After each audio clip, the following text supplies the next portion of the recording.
Hello! In this video I will show you how to install ChatGPT Widget on OnePlus Nord 5.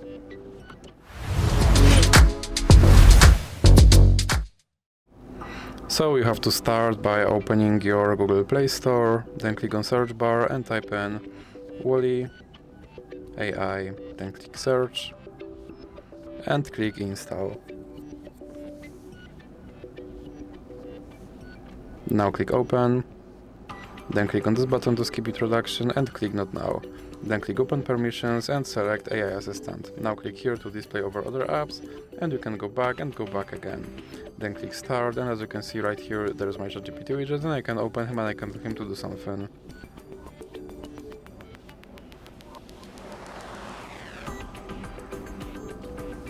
And as you can see he responded. And if you want to remove him from your screen, simply drag him into the X icon in the middle. So that's it for this video. If you liked it, please remember to leave a like and subscribe.